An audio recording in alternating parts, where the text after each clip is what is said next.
प्यारे साथियों नमस्कार। आज हम जिस पे बात करने जा रहे हैं वो विषय है भय, डर और सुरक्षा। एक्चुअली ने कई लोगों से जिनसे मैं मिली वो चाह रहे थे कि मैं इस टॉपिक पे बोलूं। तो क्या है ये भय, क्या है ये डर, क्या है ये असुरक्षा? किसी किसी से कुछ छीन जाने पर, किसी के कुछ मिट जाने पर, किसी के दूर जाने पर, किसी के मर जाने पर, खुद की मृत्यु का, अंधेरे का, बहुत सारे भय हमारे अंदर पनपते रहते हैं। तो ये क्या चीज़ें हैं? ये जो आ रही है वो क्या है? क्या ये अच्छी है या हमारे द्वारा क्रिएट की गई है?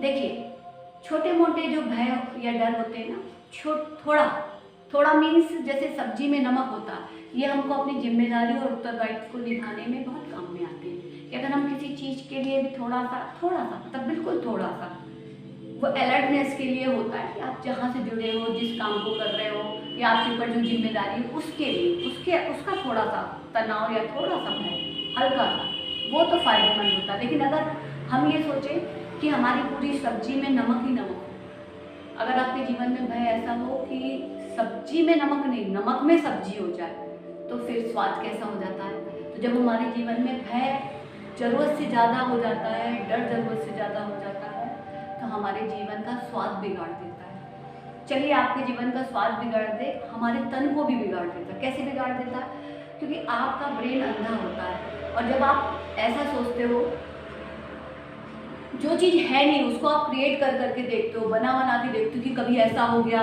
तो लोग क्या कहेंगे, लोगों का भय, समाज का भय, खुद का भय, अंधेरे से भय, सुनसान जगह से भय, अकेले हो जाने का भय। तो ये सारी चीज़ें कहीं ना कहीं हमारे क्रिएट की गई हुई हैं। और जब हम कुछ चीज़ क्रिएट करके दिखाते हैं तो जो हमारा ब्रेन है वो सोचता है ऐसा हो गया है, तो वो सोचता है कि मेरा मालिक खतरे में। तो वो हमारे जो खतरे में होने पर जो हमारे बॉडी से हार्मोन सीक्रेट होना चाहिए, वो ऑलरेडी वो एड्रेनलिन हार्मोन्स को सीक्रेट कर देता है। जबकि वो जब हम बहुत ज़्यादा खतरे में हो, जब हमको फाइट करना है या फ्लाइट करना है, तब के लिए होना चाहिए। लेकिन हम उसको बात में डर दिखा के, भय दिखा के, सुरक्षा क्रिएट करके अपने चारों तरफ वो हार्मोन सीक्रेशन हमारी बॉडी में होने लगता है। तो हमारी बॉडी के कई अंग उससे डिस्ट्रॉय होने लगते हैं। चलिए, ये तो ठीक है। इसके अलावा अब हम मान लो ऐसा हो रहा है तो सबसे बड़ा नुकसान जो होता है हमारी चेतना का होता है। जब हम बहुत डरे या भयभीत होते हैं तो हमारी चेतना सिकुड़ जाती है। तो जैसे सूरज की पूरी प्रॉपर रोशनी नहीं आए, उसके आगे बादल ही बादल रहे हैं, तो कैसा लगेगा आपको?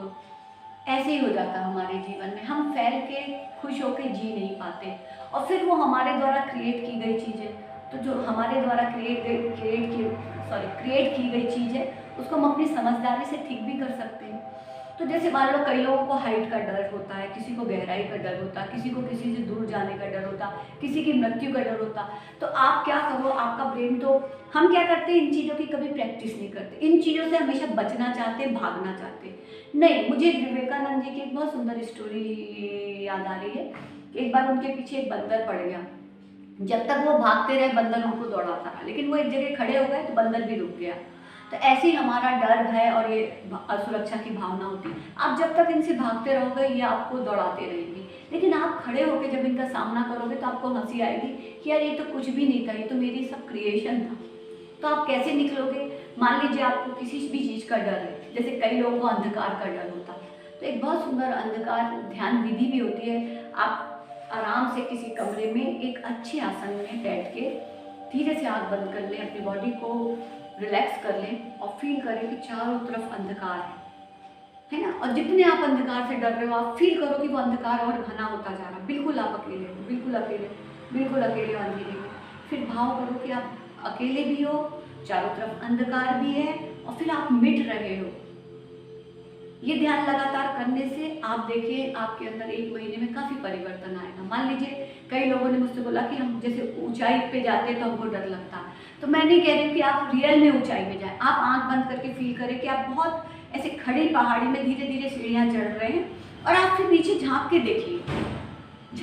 आपका ब्रेन, आपको अपने ब्रेन का बहुत बुद्धिमानी से प्रयोग करना पड़ेगा। ब्रेन आपका ये नहीं जानता कि आप एक्चुअली में उस सिचुएशन में हो, आप जो भी उसको दिखाते हो उसको वो सत्य मानता। तो आप जब बार बार वो चीज़ों से निकलोगे, गुजरोगे, तो ब्रेन की एक प्रैक्टिस हो जाएगी, तो उनसे आप मुक्त हो पाओगे। लेकिन आप ऐसे बसते रहोगे तो बहुत तरीके से आपका नुकसान हो जाएगा।